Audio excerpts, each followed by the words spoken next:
This is another sign that probably we are talking about a short-term correction and not a major downward movement. Stock markets are panicking. The S&P 500 dropped 5% from the all-time high, and all the investors all around the world are asking themselves if this is a major downward movement or just a correction. This is what we will try to find out in this video. Stay until the end of the video because I will tell you exactly what I'm going to do in these markets. Let's start from the seasonality. We can add the 5, the 10, and the 20 years seasonality in order to have a lot of data. And as you can see directly from the chart, this is the summer period, is a period where historically downtrend happens, okay, as you can see from the chart. And if we scroll down the page, here we can find better statistics, and if in the last 5 years we did a short trade, this short trade was a winning trade 80% of time with an average return of 5.9%, which is something really interesting. I mean, we are a little bit earlier because the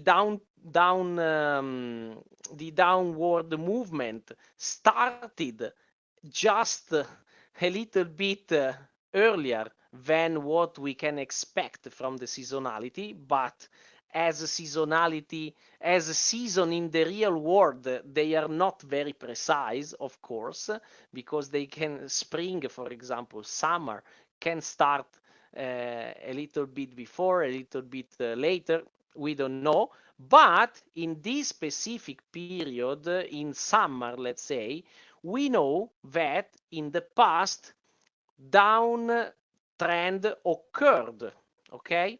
Because as you can see, 80% of time in the last 5 years we had a downward movement with an average return of 5.9%. 70% of the last 10 years we experienced a downturn movement, okay, a downward movement with a 4.5%.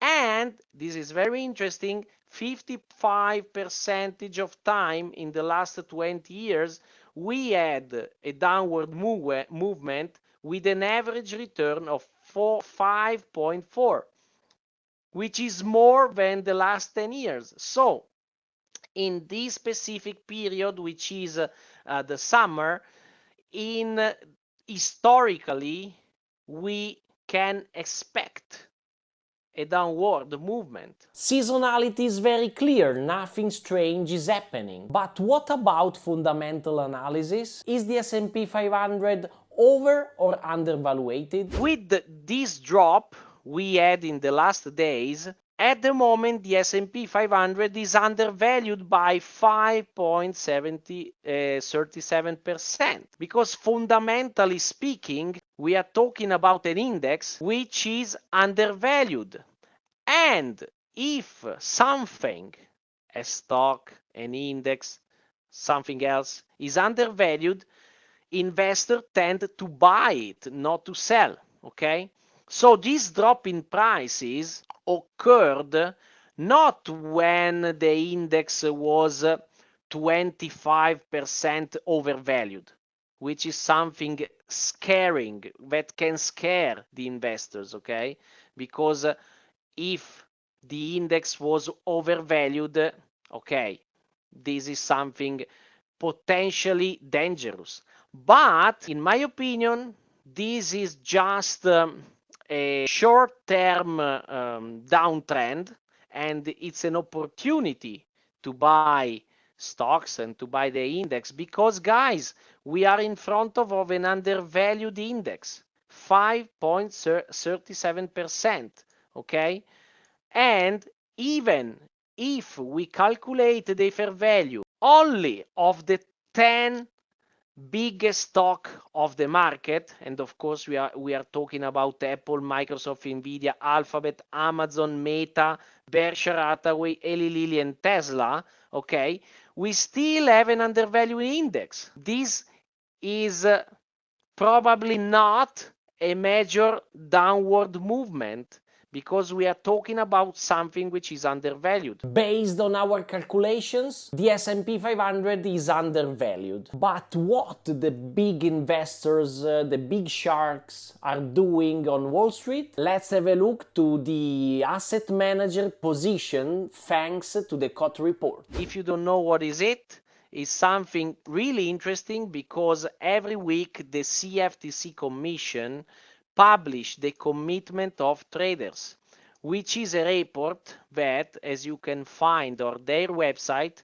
help the public understand market dynamics. You can find all the position of the big investors, let's say, okay? Of course, on the CFTC Commission website, you can find a very old style file, a very old style paper with all the open interest, all the number of contracts for every category of asset manager and traders and all the other ones, okay?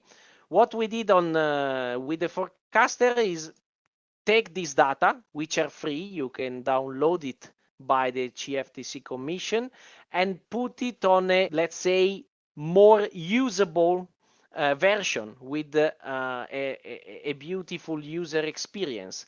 And what I would like you to see is this chart, which is the position of the asset manager.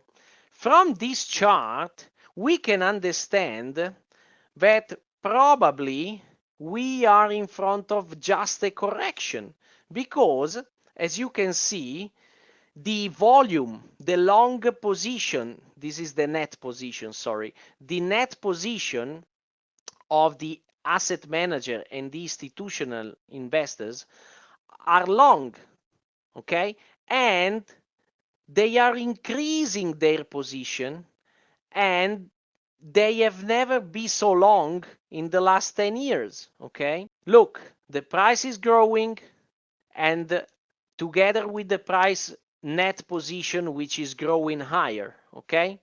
So it's a bullish sign. I would like to show you something. For example, it was 2021 when the last time institutional investor reached their peak in long position, and look what happened in the next month.